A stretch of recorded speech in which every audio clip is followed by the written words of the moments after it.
Hello guys, welcome back to the channel. This is the Routledge History of Literature in English, part 87. So let's dive in the world of literature.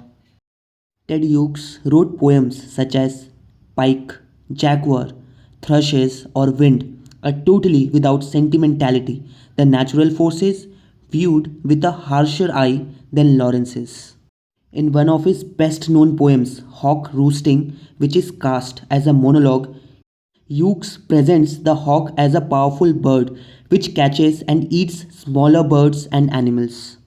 In his later work, Hughes became more preoccupied with myths and legends.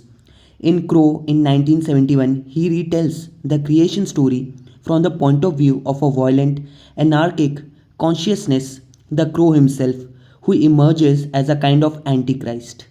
The poems in this volume and in God 8 in 1977 are sparse dramas in which traditional metrical patterning and realistic presentation are abandoned. Two volumes, Birthday Letters and Tales from Ovid, became bestsellers and confirmed his status as a unique individual poetic voice who could reach a very wide audience.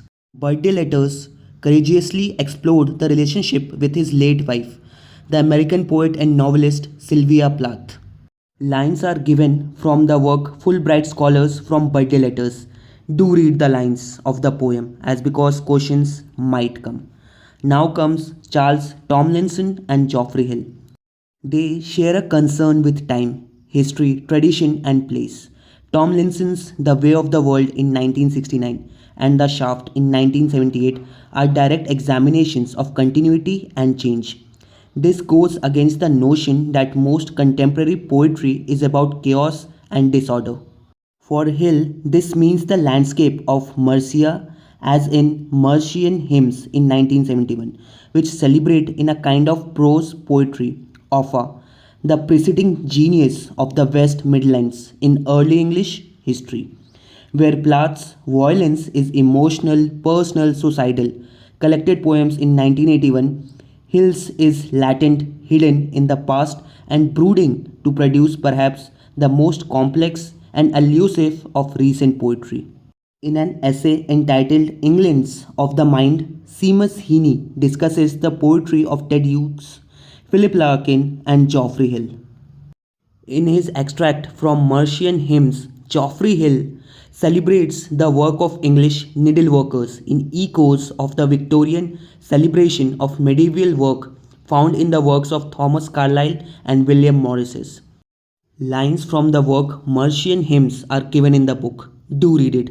Because I am repeating it again and again, questions might come. Now comes C.H. Sisson, who shares Hill's fascination with the genius of the past, especially distant English and classical history. His collected poems in 1984 shows a wide span of reference, a concern with the fallen nature of man, and a rich range of cultural images. If you have any doubts or query, you can ask me in the comment section below, or you can even message me in the social media IDs that are given below in the description box. So that's all for this video. Thank you and signing out.